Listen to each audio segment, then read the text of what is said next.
Hello, Sarah Amonou avec vous dans ce nouvel épisode du podcast Conscience et Transcendance, et j'ai envie de partager avec vous les énergies du moment, les vibes du moment, parce qu'elles sont particulièrement remuantes. J'avais envie de vous le partager parce que je les vis aussi, hein. Donc c'est bien de mettre des mots sur ce qu'on vit, ça peut aider. Et n'oublions pas que la conscience transcende, donc plus on est en conscience de ce qu'on vit, et mieux ça se passe, même si c'est pas toujours confortable. Du coup, voilà. De quoi on va parler, parce que je ne le sais pas encore. On va parler quand même d'anciennes structures qui se délitent. Vous savez, on est si on fait une petite analogie en astrologie, on a un petit peu ce côté, au niveau des astres, on a toujours Pluton là qui est rétrograde au 29e degré du Capricorne, le dernier degré du Capricorne, qu'on appelle le degré anarétique, où il se passe pas mal de choses en général, pour savoir si on a bien compris la leçon des 15 années précédentes de Pluton en Capricorne. Donc il y a pas mal de structures, de choses. Enfin, le Capricorne, c'est tout ce qui correspond à la politique, à l'État, la hiérarchie, il y a vraiment, je trouve pas le mot là que je veux vous partager, mais c'est toutes les structures un peu, voilà, de l'État, tout ce qui est fonction publique, tout ce qui est, enfin, vous savez, les grosses structures, vraiment de l'État, le côté gestionnaire aussi, le côté, et puis on est sur un côté aussi, on va dire, dans une forme de traditionnalisme. Le Capricorne, c'est le signe qui précède le Verseau. Le Verseau va justement complètement, on va dire, détruire tout ce qui restait ancré, figé dans le Capricorne et qui ne correspond plus du tout aux attentes du monde, aux attentes de l'humanité, aux attentes universelles, on va dire. On va créer des attentes, enfin on va se connecter à des attentes plus larges. Et donc Pluton rétrograde dans le 29e degré du Capricorne. Donc là, on est sur le signe de terre le plus évolué, le Capricorne. Et on peut avoir accès à justement des petits séismes, des tremblements de terre, tout ce qui est en lien avec la terre, quand la terre se révèle et se réveille. Et du coup, quand on arrive dans le 29e degré, surtout dans des transits très longs, comme les transits de Pluton, voilà, il y a quand même des choses qui se passent, quoi. On vient voir si on a bien compris des leçons, surtout si on a, par exemple, dans notre carte natale, beaucoup de placements en Capricorne. Donc c'est bien aussi d'aller voir ce qui se passe, dans quelle maison on va vivre ces grandes transformations. Et puis là, on a justement Pluton qui, en fin 2024, il me semble, quittera définitivement le signe du Capricorne pour entrer en Verseau. Donc, il faut savoir que la dernière fois que Pluton a été en Verseau, c'était pendant la Révolution française. Donc, ça fait un petit bout quand même. Et puis, c'est pour vous dire à quel point Pluton ne laisse pas ce qui est devenu obsolète, désuet, ne le laisse pas vivant. Donc il va y avoir énormément de choses qui vont remuer. Il va y avoir énormément surtout que là, on a aussi le nœud nord qui passe en bélier, nœud sud en balance. Donc, on va revenir à soi, à ses fondamentaux. Le bélier, c'est un signe d'action, c'est un leader, c'est aussi quelqu'un qui a... Enfin, c'est une énergie de liberté, le bélier ressemble en ça beaucoup quand même au Verseau. Il y a ce côté indépendant, ce côté leader, c'est j'initie les choses. Et du coup, on va être dans ces vibes-là d'aller aussi chercher sa liberté, dans tous les sens du terme, qu'elle soit, on va dire, dans une forme sociétale, dans une forme au niveau professionnel, au niveau familial. On va avoir justement ce besoin d'aller chercher cette liberté.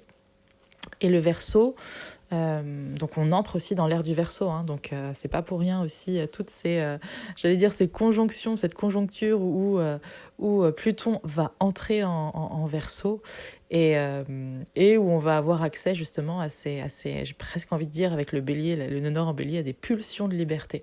Il va y avoir vraiment cette enfin moi j'adore parce que les énergies du Verseau, enfin j'adore, hein, je suis en plein dedans et du coup je trouve ça magnifique et ça va être aussi une invitation. Voilà pourquoi je parle de ça, parce que si on vit purement les événements d'un point de vue humain, c'est complicado, hein. Mais si on les voit, on va dire, avec, je ne sais pas moi, une certaine hauteur, la hauteur de la girafe, on pourrait dire, si on les voit avec cette hauteur et à hauteur d'âme plutôt qu'à vision humaine, on arrive à une forme de, ok, en fait, tout est juste. Et on se rappelle que c'est du chaos que naissent les étoiles. Donc il y a vraiment besoin d'aller brasser en profondeur, d'aller déconstruire l'ancien obsolète. Et ça se passe rarement dans le monde tout le temps des bisounours, hein, donc il va y avoir des accès de violence, parce que dans cette violence, il va y avoir justement cette recherche de la liberté, cette recherche de la liberté, mais de l'homme, vraiment de l'homme qui vient chercher sa... on va dire, c'est comme ses acquis de naissance, ses fondamentaux, ce qui le constitue et ce qui lui a été supprimé durant des siècles et des siècles, parce qu'il y a eu quand même une forme d'esclavagisme par le travail, par le, enfin, on pourrait parler aussi de, comment dire, de manipulation des masses. On pourrait parler de... Voilà, là, c'est la lucidité et c'est retrouver la souveraineté, la liberté. Je crois, Paul Valéry disait la liberté est un état d'esprit. Et le Verseau, c'est vraiment ça. C'est pas forcément aller chercher sa liberté dans un domaine, mais c'est vivre en se sentant libre. Et ça, c'est quelque chose dont l'homme a besoin finalement, hein, pour goûter à d'autres choses, pour pouvoir évoluer, pour pouvoir grandir, pour pouvoir se projeter aussi, hein, parce que sans liberté, on a du mal à se projeter. Donc, il va y avoir des grands moments je vois ça comme des marées. Vous voyez les marées, parfois la mer sera retirée, parfois et puis parfois la mer sera calme, et puis parfois ce sera une forme d'accalmie, de calme avant la tempête. Parfois il y aura la tempête, mais c'est pas quelque chose qui va durer pendant des années et des années. C'est-à-dire qu'on va avoir comme des accès, des excès, hein, parfois de violence pour aller chercher cette liberté. Mais c'est parce que l'homme y croit à nouveau, vraiment, et est déterminé à l'incarner. Et ça va se faire par vagues, parce qu'évidemment, tout le monde n'a pas les mêmes attentes. Mais il va y avoir cette notion d'aller chercher justement cet acquis de naissance, ce bien fondamental qui est un dû, en fait, hein. Chaque homme doit naître libre, normalement. Et partout où il y aura des entraves à cette liberté, où les institutions, hein, on parle du Capricorne, les institutions, hein, vont vouloir quelque part contrôler, là ça va plus être possible. Là, ça va plus être possible parce que déjà Pluton a fait le nécessaire en Capricorne et est venu quelque part, vous savez, c'est un peu comme le colosse au pied d'argile. Il est venu comme fragiliser les fondations pour qu'en Verseau, en fait, il y ait plus à faire grand-chose quelque part. Mais on est venu fragiliser quand même toutes les fondations en Capricorne, avec Pluton en Capricorne, pour faciliter justement le passage juste à une nouvelle ère, hein, quelque part. Alors ça prendra du temps, ça c'est sûr, mais ce que je vous invite à faire, c'est déjà vous détacher des médias, hein, parce que on vous montre la même chose en boucle, la même poubelle en feu pour toutes les manifestations, enfin voilà, bon bref, je vais pas non plus m'étendre sur le sujet, mais bon, on n'est pas vraiment c'est pas vraiment un domaine, hein, qui est très impartial, hein, donc malheureusement, il faut faire du tri soi-même, hein, parce que c'est pas parce qu'on n'est plus en temps de guerre qu'il n'y a plus de propagande, évidemment. Alors, je ne suis pas pour être dans la théorie du complot, mais je suis pour la lucidité et le discernement. Donc ça, c'est vraiment important, là, dans ces phases-là, dans ces années qui viennent, de faire preuve de discernement et de toujours tout remettre en question. En tout cas, dans ce qui nous est révélé. Vraiment, de se dire, voilà, je remets en question. Alors, il se peut que ce soit juste, oui, mais il se peut aussi que ce ne soit pas juste. Donc, voilà, cette remise en question, elle est fondamentale pour évoluer, pour aussi retrouver cette souveraineté intérieure, hein, d'être le libre penseur, l'unique penseur à l'intérieur de soi, de ne pas laisser entrer tout et n'importe quoi. Voilà. Je suis pas là pour défoncer ou détruire la politique, hein, évidemment, mais voilà, vraiment, c'est plutôt un appel à la lucidité, au discernement et à remettre en question ce qui nous est partagé, hein, que ce soit quelqu'un qu'on croise ou les médias, pour moi c'est pareil. Et n'oubliez pas de remettre en question ce que je vous dis aussi, hein. Si ça vous parle pas, c'est que ça n'a pas à vous parler, donc c'est vraiment, voilà. Essayez, enfin vraiment, c'est une invitation à tout remettre en question, à savoir, est-ce que ça me parle intérieurement? Est-ce que ça s'aligne? Est-ce que c'est juste? Est-ce que ça me parle dans ma vérité ou pas, en fait? Du coup, voilà. Donc, dans les années qui viennent, voilà, des accès de violence, de violence pour la liberté, parce que les droits ne sont pas respectés, parce que, voilà, il faut vraiment du chaos en fait, hein, pour créer quelque chose de nouveau. Donc c'est pas en gardant les structures de l'ancien qu'on va créer quelque chose de nouveau. Et en parallèle, il y a déjà ce nouveau monde qui se construit, hein. Donc il y a plusieurs vagues de personnes qui ont un rôle à jouer, hein. Il y a les personnes qui vont être dans une forme de contestation, qui vont être dans une forme de militantisme, et chacun a son rôle à jouer. Donc c'est un appel aussi à l'ouverture, hein. Le verso, c'est prendre l'autre tel qu'il est. Ok, et si je croise un militant et que moi je suis en mode pacifiste, je suis en mode... Bon, bah c'est ok en fait, hein. On se rend compte qu'on est tous des gouttes d'eau d'un vaste océan et que chacun a son rôle à suivre et à jouer. Et chacun en est à son stade d'évolution. Donc vraiment respect pour ceux qui osent se mouiller, hein, même si c'est pas du tout un appel à aller se confronter voilà, aux forces de l'ordre. Mais justement, aux forces de l'ordre, on va faire appel à un ordre qui n'est plus humain, mais qui est de l'ordre de l'universel, de l'ordre du divin. Quand je parle du divin, je parle même pas de religion, hein, prenez-le comme ça vous parle, mais je parle vraiment d'une forme on va dire, de souveraineté en l'homme, de divin en l'homme. Et je parle pas en disant, oui, je suis un humain, je suis un dieu. Enfin, c'est pas dans ce sens-là. C'est plutôt dans un sens où le divin est partout. Je veux dire, il n'y a pas de séparation, en tout cas à mon sens, hein, ce n'est que ma façon de voir les choses, mais le divin est partout. Et comme il est partout, il est également en nous. Et on est si nous sommes vivants, c'est parce qu'il y a cette essence-là qui nous anime, ce divin qui est en chacun, en chaque être, partout autour de nous, qui constitue chaque chose animée et inanimée. Et en fait, ça va être un retour à ce divin, à ne plus... En fait, on va lâcher les institutions, on va lâcher ce qui nous est transmis, hein, par les médias, par les politiques, par tout ça. On va lâcher ça et on va aller reconnecter à une instance en soi qui est beaucoup plus, on va dire... beaucoup plus évoluée, hein, que la politique qu'on peut trouver aujourd'hui, une instance divine, hein, en soi, aller retrouver cet état cet état, ce divin, alors qu'on le considère en soi ou autour de soi, chacun a ses croyances, ça c'est pas un problème. Et du coup voilà, on va arrêter de compter sur l'humain en tant qu'humain non évolué, mais on va commencer à se concentrer sur le divin en l'humain. D'accord ? Et c'est pas dans une forme égotique, hein, c'est vraiment dans une forme de transcendance de l'humain par le divin.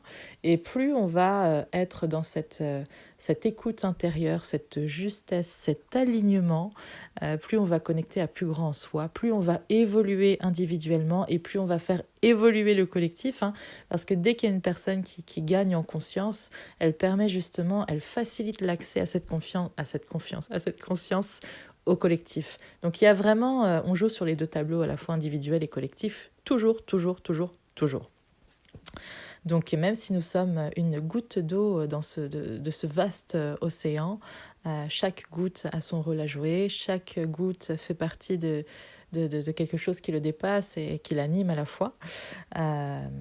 Donc voilà, ça va être aussi... Là, on arrive à un portail un peu particulier, hein, le 7 juillet 2023.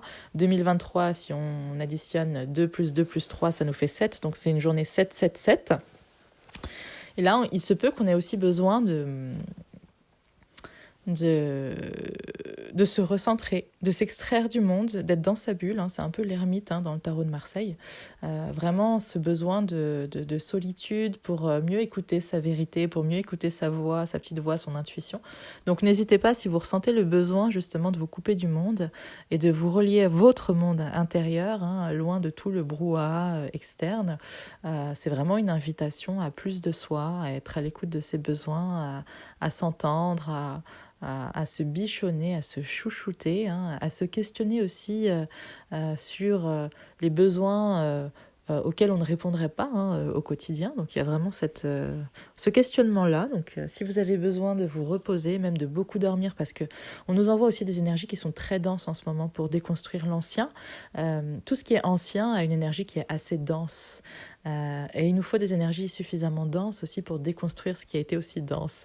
Donc, il se peut qu'il y ait besoin de beaucoup de sommeil. C'est comme quand on dort, il y a beaucoup de mises à jour qui se font. Et ce sommeil va nous mettre à jour, va nous apporter... En fait, ce qui est bien avec le sommeil, c'est qu'on peut mettre des choses à jour sans résistance puisqu'on dort. Alors que quand on est éveillé, très souvent, quand on sent l'inconfort, au niveau du corps, on se contracte. Et plutôt que de laisser le processus se faire dans un lâcher-prise et un laisser-être, alors il n'y a pas de jugement, parce que c'est un peu comme une forme de protection, sauf que c'est une protection qui ne nous aide pas. Donc plutôt que d'être dans cette forme de contraction interne parce qu'on sent qu'il y a quelque chose qui est en train de mourir et du coup on ne le laisse pas passer, si vous sentez que vous avez un petit coup de barre, allez dormir parce que ça va se faire sans aucune résistance. Vous allez vous réveiller en vous sentant mieux en fait. Donc ne résistez pas au sommeil. Si vous avez besoin de dormir plus en ce moment, c'est normal aussi. On s'est tapé aussi des bonnes tempêtes géomagnétiques. Je ne sais pas si vous connaissez l'indice KP. Donc c'est des tempêtes solaires. Il y a un site qui les recense. Moi je sais que en général, quand je sens qu'au niveau du plexus solaire, je commence à avoir une grosse faiblesse, mais vraiment où des fois ça peut être à la limite aussi de tomber dans les pommes en fonction de l'indice s'il est plus ou moins élevé.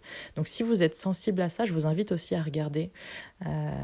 Parfois, on peut se sentir complètement vide de toute énergie si on est sensible aux énergies subtiles et à ce qui se passe. Moi, en général, j'ai le plexus solaire qui est en PLS. Donc voilà, c'est aussi s'ouvrir à sa sensibilité et à plus de conscience dans notre mode de fonctionnement.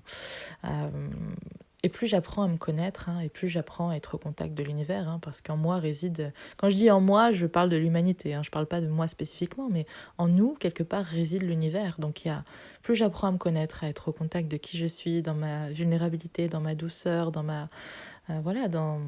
dans l'écoute de mon âme, et plus j'accède justement aux vérités universelles. Donc c'est juste c'est pas juste pour soi, c'est pas égoïste, parce que en se connaissant soi, en s'apprenant, en s'accueillant, on accède à plus grand autour de soi aussi, et puis on devient quelqu'un qui est plus dans l'écoute, qui est plus dans le partage avec l'autre. Donc il y a vraiment une invitation à ça aussi, à être dans ses besoins, à être d'ailleurs le nœud nord en bélier là, qui nous arrive courant juillet, nous demande justement d'être au contact de nos besoins et d'y répondre, peu importe ce que les autres vont en penser, peu importe ce que les autres vont dire en fait. C'est vraiment une invitation à faire au-delà de ce que les autres peuvent penser.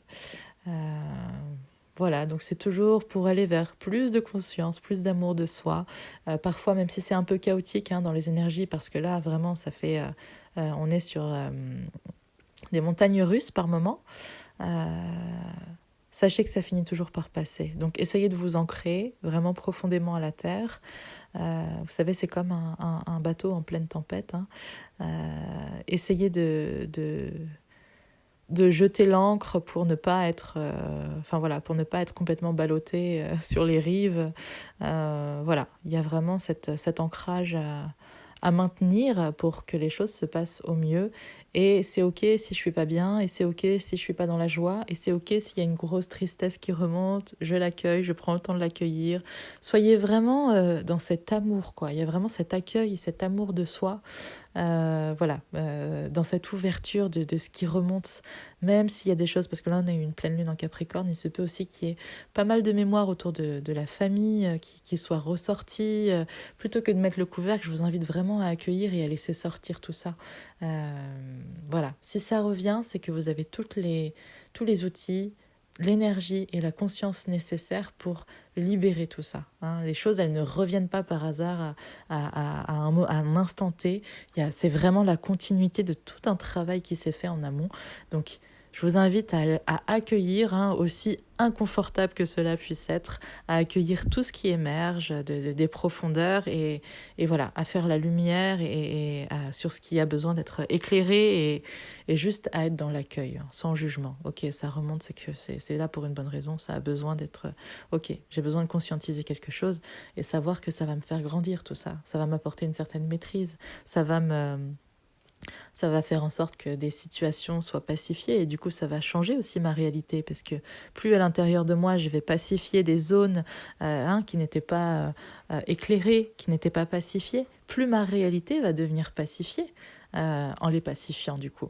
Donc tout le travail que je fais intérieurement va modifier ma perception de la réalité, va modifier mes rencontres, va modifier mon évolution, va modifier mon quotidien en règle générale. Donc ne croyez pas que ce sont des choses qui ne vont pas vous apporter et qu'il faille mettre de côté parce que là j'ai pas le temps et parce qu'il faut que... Non, prenez vraiment le temps de laisser remonter à la surface qui demande à ressurgir parce que plus on évolue, plus on gagne en conscience et plus on accède à une certaine lumière, plus ce qui était... Vous savez, c'est comme un arbre. Plus l'arbre grandit, plus les racines aussi vont profondément. Donc si on considère que les racines représentent l'inconscient, les racines, elles s'enfoncent à un moment donné assez profondément, puisque l'arbre grandit, il capte suffisamment de lumière, on peut dire ça comme ça, dans une forme de métaphore, il capte suffisamment de lumière pour que ses racines aillent puiser profondément justement dans cet inconscient, dans cette... on pourrait dire, dans cette ombre, dans cette noirceur. Et du coup, on va accéder à des espaces qui ont besoin de remonter, en fait, on va dire, des racines jusqu'aux feuilles et d'être mis en lumière. Et donc voilà, plus l'arbre grandit et plus il accède justement à un niveau de conscience et de lumière, plus ses racines vont profondément chercher ce qui peut être conscientisé et libéré. Donc si ça revient, c'est que vous avez toutes les ressources pour pacifier ça, pour éclairer ça, pour accueillir ça. Voilà, ça ne revient pas si vous n'avez pas de ressources, c'est impossible. Donc c'est parce que vous êtes allé suffisamment loin pour pouvoir déterrer des choses suffisamment profondes.